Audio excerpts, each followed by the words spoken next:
Всем привет, с вами Оля, вы у меня на кухне, и сегодня будем готовить очень вкусный десерт, а именно будем готовить тортик медовик, а точнее его более диетическую версию, так как мы его приготовим без сахара, и некоторые ингредиенты заменим на более полезные. То есть у нас получается такая ППшная версия торта медовик. Но перед тем, как мы начнем, напоминаю подписаться на мой канал, так как, к сожалению, большинство смотрит мои видео без подписки, давайте будем это исправлять. И также напоминаю, що у мене є второй канал, де мої відео виходять на українському. Тому, якщо бажаєте дивитися мої відео нашою рідною мовою, то обов'язково приєднуйтесь, буду дуже вам рада. А якщо хочете ще більше корисної та цікавої інформації щодо схуднення, підписуйтесь на мій інстаграм та на мій телеграм-канал. Начнем с приготовления теста для коржей. Берем 40 грамм сливочного масла, 100 мл молока, добавляем к ним 120 грамм меда и также добавляем немного подсластителя по вкусу, я добавила примерно 40 грамм эритрита. Смешиваем их сразу в кастрюльке и ставим ее на средний огонь, постоянно помешивая, доводим ее до кипения. В кипящую жидкость добавляем 1 чайную ложку соды, сразу же перемешиваем, делаем это все аккуратно, так как масса сразу же начнет пениться и пена будет увеличиваться в размерах, поэтому кастрюльку сразу берем объемом чуть больше, чем количество нашей жидкости. Держим на огне еще пару минут, помешивая, чтобы избавиться от привкуса соды. Отправляем массу в емкость и оставляем остынуть до комнатной температуры, после чего добавляем 2 куриных яйца. Можно добавить также немного ванильного ароматизатора и перемешиваем венчиком.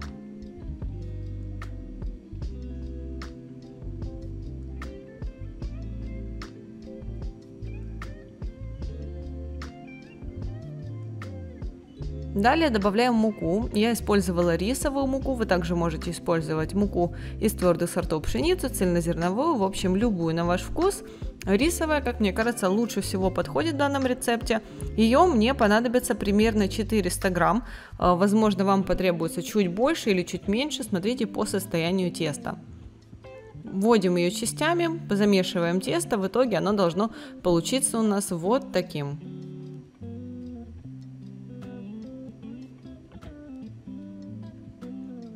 Заворачиваем в пищевую пленку и ставим в холодильник на несколько часов. После чего снимаем пленку, оно должно стать таким плотным, как пластилин, и теперь с ним будет удобнее работать.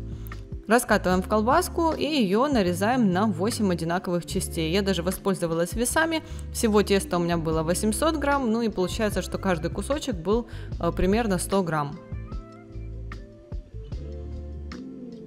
Теперь из каждого кусочка необходимо скатать корж. Это удобнее всего делать, положив комочек теста между листов пергамента, тогда тесто никуда не липнет и все максимально удобно и быстро. Раскатываем тонкий корж, он должен быть диаметром примерно 18 сантиметров, форма у него не идеальная, так и нужно.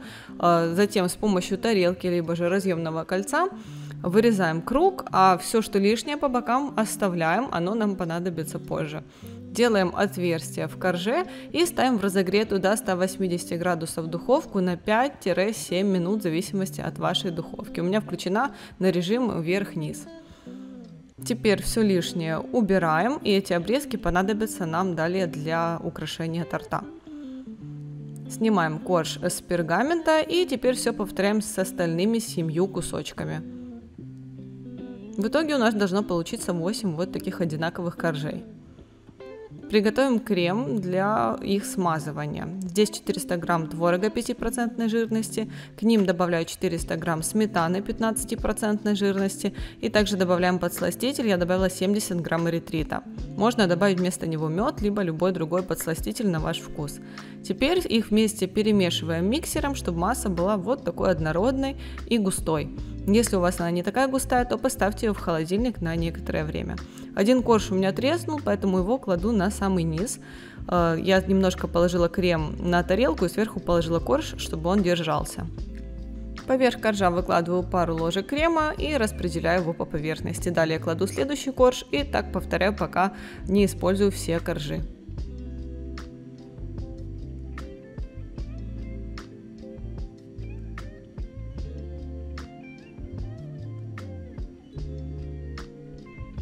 Можно также по желанию добавить в крем какие-нибудь фрукты или ягоды нарезанные. Далее, когда уже все 8 коржей использованы, покрываем торт кремом снаружи.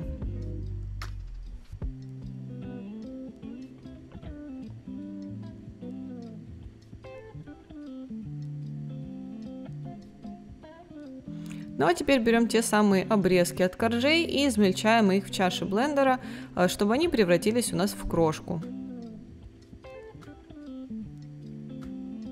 Ну и теперь посыпаем сверху тортик, крошка сразу же прилипает к крему, и он у нас получается очень красивым, полностью покрытый крошками.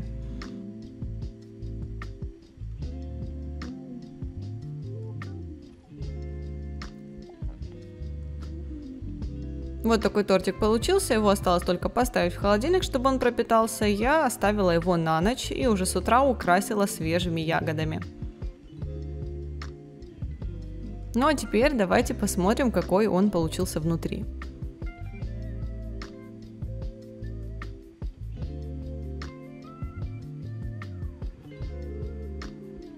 Мне кажется, внутри все идеально, и сам тортик получился очень вкусным, не сухой, он хорошо пропитался кремом.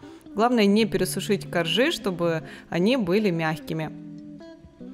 Ну а сам рецепт довольно несложный, я готовила медовик вообще первый раз в жизни, даже обычную его версию я никогда ранее не готовила, и все получилось довольно просто с первого раза, поэтому думаю, у вас тоже все получится. На сегодня это все. Надеюсь, что видео вам понравилось, было для вас интересным и полезным. Если это так, буду рада увидеть ваши лайки внизу под видео, а также подписывайтесь на мой канал, если вы все еще этого до сих пор не сделали. И нажимайте на колокольчик, чтобы не пропустить выпуск новых видео. Ну а с вами была Оля, увидимся с вами в следующих роликах.